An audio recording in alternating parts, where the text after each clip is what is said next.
สวัสดีครับสวัสดีครับวันนี้เขามากันถนนสาย121มาเดินครับแยกเข้ามาสาย3013ไปทางบ้านกอกโมนนะครับเนาะไปตามแผนที่เลยครับ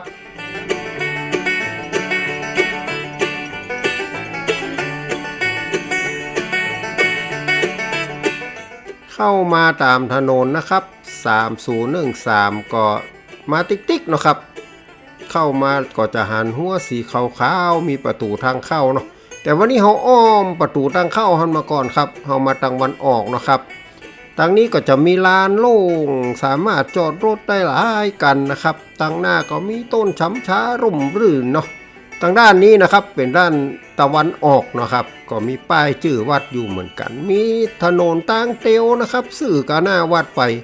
ก็น่าจะเป็นทางเก่านะครับสำหรับที่จะมาวัดแห่งนี้ป้ายหน้าวัดก็จัดใหญ่ครับวันนี้เรามาวัดศรีสวัสดิ์ก็ว่าวัดกอกโมนนะครับ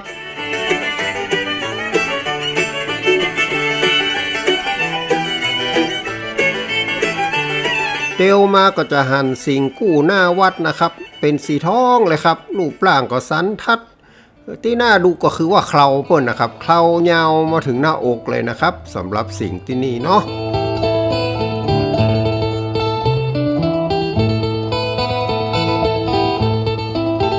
ผ่านประตูวัดเข้ามาครับผ่านสิงทองคำเบิ่นมาเนาะก็จะหันว่าบริเวณวัดมีพื้นที่กว้างขวางโล่งนะครับมีพระวิหารล้านนาหลังคาซ้อนกัน3ชั้นนะครับอยู่กลางควงวัดเนาะวิหารจัดงามครับ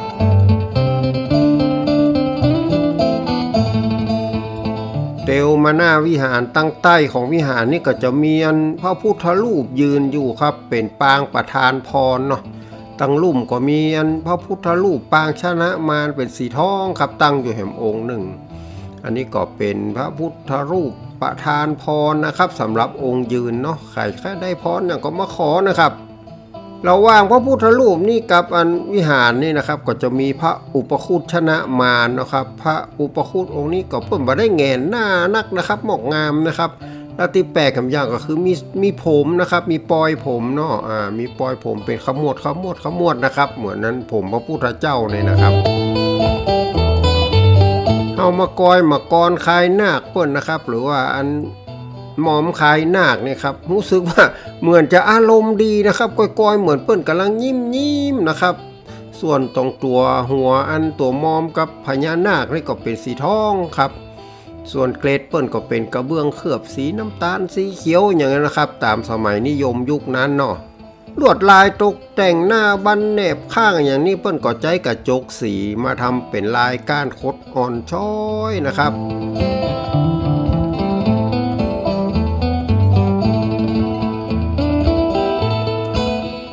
ตั้งหน้าก็มีสิงโตจีน2ตัวน้อยๆนะครับอยู่2ข้างเนาะแล้วก็มากอยลวดลายประดับเสาเพิ่นเป็นลายปูนปั้นเป็นรูปดอกประจำยามนะครับส่วนพื้นนี่ก็ตกแต่งด้วยกระจกสีเขียวเนาะลายที่เสานี่จะบ่เหมือนกับที่หน้าบันเนาะครับที่หน้าบันนี่เพิ่นก็จะใจกระจกมาทำเป็นลวดลายไปเลยเอามากอยตังในจะหันว่าเพดานตังในนี่เขียนเป็นรูปดอกบัวบานซ้อนเป็นจันนะครับแล้วก็บริเวณมุมเป็นลายก้านโคดเครือดอกพุตานเนาะมุมของเพดานครับ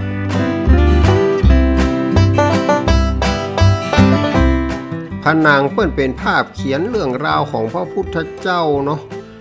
ซุ้มประตูเป็นซุ้มพญานาค3ชั้นครับประตูเป็นไม้แกะสลักเป็นรูปเทพพนมนะแล้วก็มีเครือดอกพุตานใบเทศนี่นะครับอยู่ตรงบนนะครับเปิ้นก็แกะสลักง่ายๆนะครับก็กว้างๆเนาะลายเปิ้นบ่ได้ทึบนักนะครับ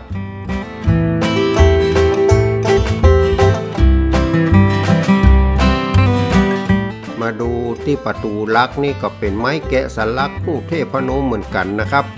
ส่วนซุ้มประตูลักนี่เป็นซุ้มพญานาค3ชั้นครับตรงกลางมีพระพุทธรูปเป็นปางชนะมารหรือว่ามารวิชัยนี่นะครับนั่งอยู่แล้วก็มีลวดลายเป็นลายเครือเถานะครับก้านโคดนี่เนี่ยเป็นใจกระจกครับส ส่วนภาพเขียนผนังตั้งกลางเป็นรูปพระเจ้าพระพุทธเจ้าเทศนาโปรดเหล่าเทวดาเนาะครับส่วนทางขวานี่เป็นอันรูปพระพุทธเจ้ากับธิดามารเนาะธิดามารนี่ก็จะมีนางราคะนางตัณหานางอรดีอย่างเนี้ยที่มาไล่มาลำมาจวนยั่วยวนพระพุทธเจ้าแต่บ่สำเร็จผลนะครับเพราะว่าพระพุทธเจ้าเปิ้นสำเร็จเป็นพระพุทธเจ้าไปแล้วเนาะ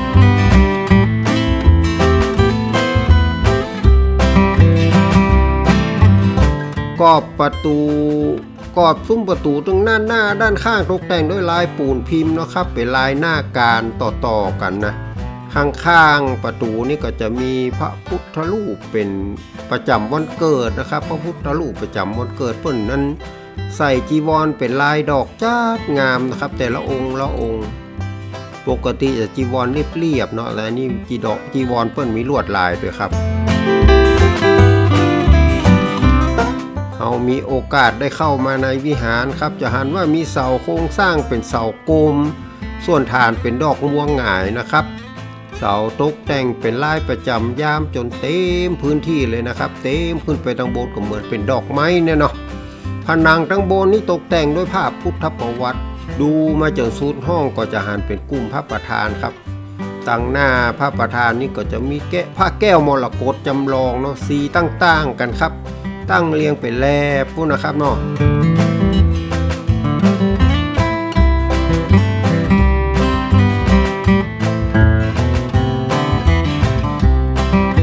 ที่น่าสนใจก็สลักก่อนประตูพวกนี้ครับ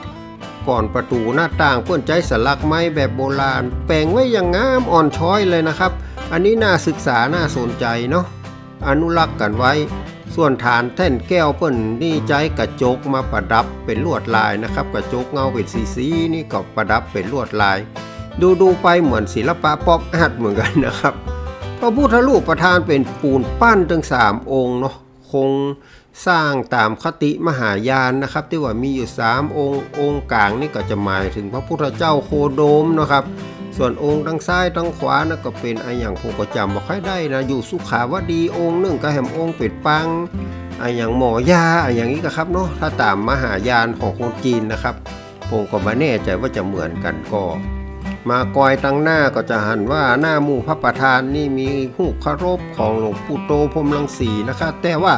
เป็นแบบมีนาคปรกนี่แปลกก็หำอาหารเนี่ยนะครับตั้งหลังก็มีพระพุทธรูปทรงเครื่องสีขาวเนาะเป็นปางเปิดโลกนะครับ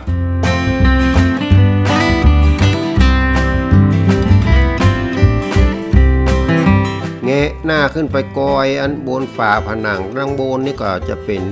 เรื่องราวพุทธประวัติของพระพุทธเจ้าเนาะเริ่มจากทางซ้ายไปทางขวาตามลำดับเลยนะครับเรื่องราวก็จะต่อเนื่องมาเรื่อยๆตั้งแต่อันเปิ้นเป็นนั้นเทวบูตอยู่บนสวรรค์แล้วก็มาจนกระทั่งนั้นครับเข้ามัทุปายาตนะครับ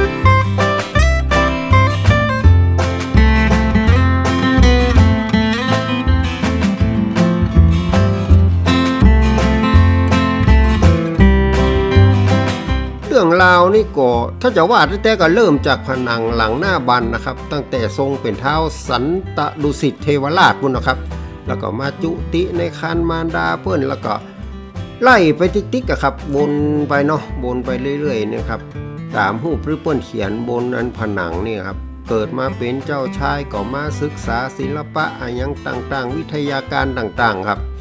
แล้วก็มีตอนที่เปิ้นไปนั่งสมาธิในขณะที่คนอื่นกำลังไปยันไถนาอย่างนี้นะครับบนไปเรื่อยๆครับนี่ก็เป็นพุทธประวัติเพื่อเขียนไว้ทางบนเนาะเล่าให้ลูกให้หลานฟังได้นะครับ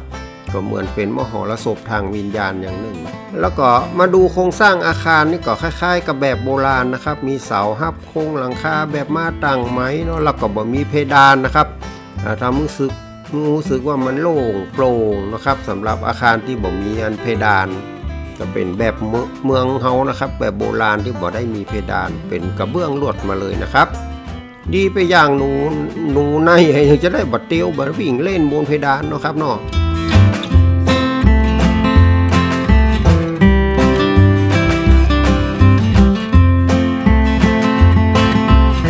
ในวิหารได้สักกว่างสักกรรมแล้วเฮาก็เตี้ยวลงมานะครับลงมาตามขั้นไดนาคเปิ้นนี่เนาะจัดงาม เราลงมาเราจะไปตั้งเหนือครับตั้งเหนือมีอาคารพระอุโบสถเนาะมีโบสถซึ่งดูแล้วมีขนาดน้อยกว่าวิหารแล้วก็มีหัวเตี้ยๆกำหนดบริเวณของโบสถไว้นะครับโบสถเปิ้นก็งามครับสำหรับที่นี่ถึงแม้ว่าจะหลังบ่ใหญ่นักแต่ก็เทียบกับพระวิหารนะครับแต่ว่าก็งดงามเนาะครับเนาะ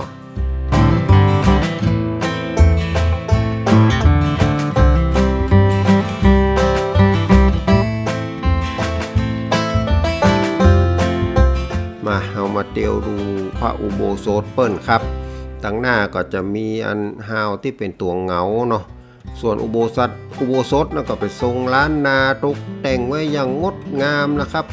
ตั้งหน้าก็มีมะคอนคายนาคเป็นฮาวบันไดถึง2ข้างมะกรที่นี่จัดงามครับมะกรคายนาคของเปิ้นที่นี่นะส่วนหัวเป็นสีทองเหมือนกันเลยนะครับส่วนลำตัวนี่เป็นสีเขียวรูปร่างดูสวมส่วนนะครับเป็นนาคดินนะครับนาคจากป่าจากดูแลน้ำเลยก็จะเป็นสีเขียวครับตัวหน้าบันแนบข้างรวงพึ่งของเพื่อนนี้ถูกตกแต่งด้วยลวดลายไม้แกะสลักเป็นลายเครือพันธุ์พฤกษาลายของเพื่อนอ่อนช้อยสวยงามครับมันเลื่อยไหวดีขนาดสำหรับลายที่เพื่อนทำไว้นะพื้นหลังก็จะเป็นกระจกสีเขียวตัดกับสีทองเลยนะครับ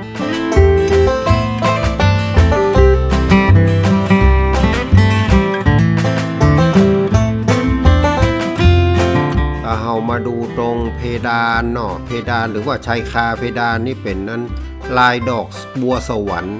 แล้วก็พื้นทางหลังเปิ้นใช้กระจกเงาสีขาวปิดเป็นเกล็ดดูแววดูวาวนะครับเวลาสะท้อนกับไฟกระแสงนี่โอ้งามเลยครับส่วนเพดานตั้งในนี่ก็ทำเป็นย่อมุมไม้12เนาะตรงกลางเปิ้นก็แขวนจ่อไฟไว้นะครับส่วนผนังหลังหลวงเพิ่งนี้วาดเป็นรูปเทพพนมในเครือดอกพุทธานวนมาดูตังเพครับตังผนังประตูทางเข้านี่นะครับเป็นซุ้มพญานาคมีหงส์อยู่2ตัวนะครับกู้กับตัวเงาเนาะส่วนยอดของเปิ้ลนี่ทำเป็นทรงพระธาตุทรงเจดีย์นะกลางซุ้มก็มีธรรมจักรอยู่ครับบานประตูของเปิ้ลนี่เป็นไม้แกะสลักรูปพระนารายณ์ถือดอกบัวยืนอยู่บนหลังสิงห์นะเปิ้ลเป็นพระนารายณ์นะครับเห็นมามี4 กรแต่อันนี้ไม่ได้กำอาวุธนะครับกำดอกบัวนี่ดีไปอย่างนะไม่ได้สวกได้นะครับกำดอกไม้นะไม่ได้กำอาวุธเนาะ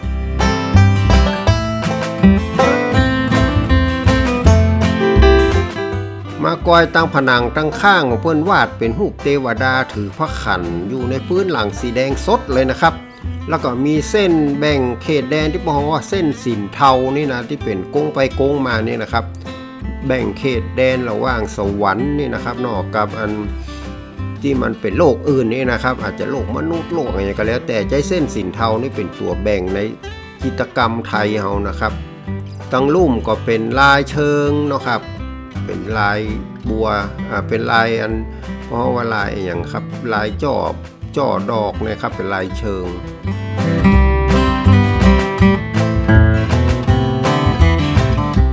ผนังทางด้านซ้ายนะครับผนังทางด้านซ้ายนี่ก็วาดเหมือนกันเนาะ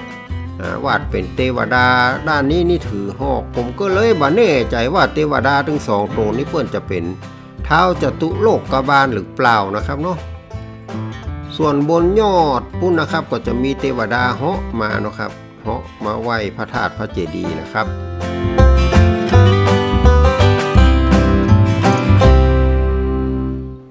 ดูประตูดูรูปเขียนเปิ้นพอสมควรแล้วก็เตี้ยวลง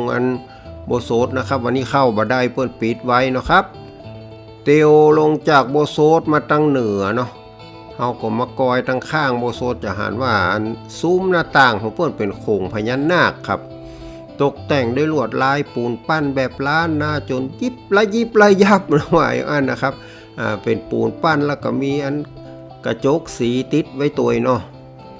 ที่น่าสนใจคือหน้าต่างบริเวณแท่นพระประธานอันสุดท้ายเนี่ยครับจะเป็นช่องแสงช่องอากาศนะเปิ้นทำเป็นลูกกรงไม้นะครับ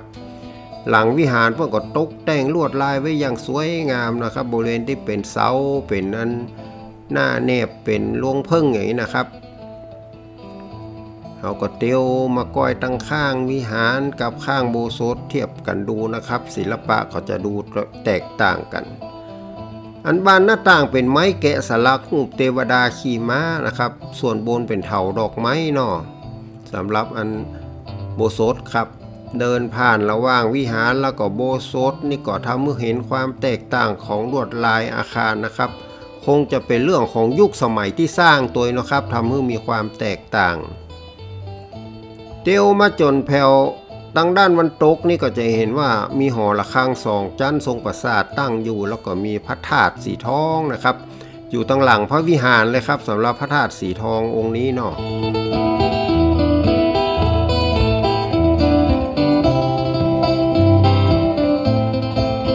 พระธาตุองค์ใหญ่ก็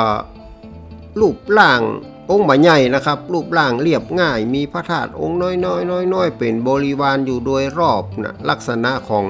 พระธาตุบริวารก็แตกต่างกันครับเราสามารถขึ้นไปตั้งหลังได้นะครับหลังวิหารนี่ก็มีขั้นไดเตียวขึ้นไปแล้วก็มีบานประตูสำหรับตุเจ้านะครับหน้าบันซุ้มตั้งหลังอย่างนี้ก็ตกแต่งด้วยกระจกสีอย่างงดงามนะครับเปิ้นเอากระจกสีมาทำเป็นลวดลายไปเลยเนาะมาได้เอาไปฝังไว้ประดับนะครับแต่ทำเป็นลวดลายไปเลยจากหลังวิหารนี่ครับจะหันพระธาตุเป็นทรงเจดีย์คว่ำเนาะทรงระฆังคว่ำตั้งบนฐานสี่เหลี่ยมย่อมุม12นะครับแล้วก็บริเวณป้องฉนัยนี่แปลกหน่อยครับทำเป็นทรงบาทคว่ำเนาะซ้อนกันนะครับเปิ้นเอากระเบื้องเซรามิกติดไว้เนาะจัดงามส่วนมุมฐานเคียงทั้งลุ่มนี่มีรูปเทพพนมนะครับแล้วก็มีพื้น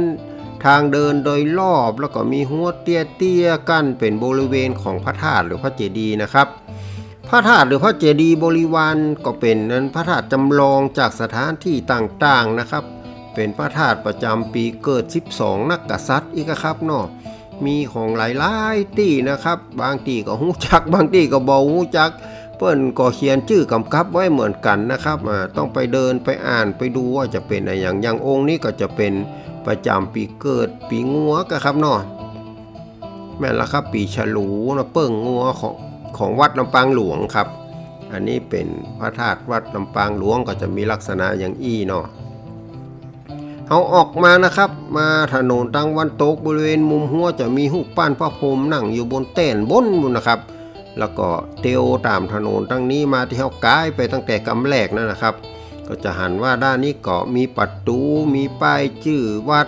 แล้วก็มีสิงโตตั้งอยู่เหมือนกันนะครับสิงโตทองนี่นะคนส่วนใหญ่ก็อาจจะใช้ประตูด้านนี้นะครับเพราะมันติดกับถนนเนาะประตูทางด้านวันออกที่เราไปเกริ่นตั้งแต่แรกนั่นก็อาจจะเป็นประตูเก่าของเปิ้นนะครับแต่อันนี้ติดกับถนนก็เลยทำให้คนมาทางนี้ได้เนาะง่ายครับเข้าวัดง่ายดีแต่น่าจะเป็นตั้งหลังวัดชื่อวัดเปิ้นก็วัดศรีสวัสดิ์กับวัดกอกโมนนะครับเข้าประตูตั้งนี้มาเขาก็จะหันมีศาลาอเนกประสงค์เนาะแล้วก็มีกุฏิตู้เจ้าอยู่ตรงขวามือเปิ้นบอกว่าสร้างไว้ตั้งแต่เมื่อปีพ.ศ. 2532แล้วนะครับสำหรับกุฏิหลังนี้เนาะก็น่าจะเป็นนั้นตุหลวงอยู่ที่นี่ก็จะใดนี่นะครับเป็นสำนักงานของเปิ้นตุยเตียวตามถนนจะขี่รถเข้ามาก็ได้นะครับมันก็ทะลุกันได้เหมือนกันเข้ามาก็จะเห็นวิหารเห็นอะไรอย่างที่เขาว่าไปกำแรกนะครับวัดเปิ้นก็มีอาณาเขตประมาณอย่างอี้แต่ว่ามีของสวยงามหลายอย่างนะครับใกล้กับกุฏินี่ก็จะมีศาลาหลังน้อยๆครับตั้งในมีพระพุทธรูปศาลาหลังนี้ก็ถ้าจะเอาไว้มาทำบุญทำทานอย่างใดที่นี่นะครับ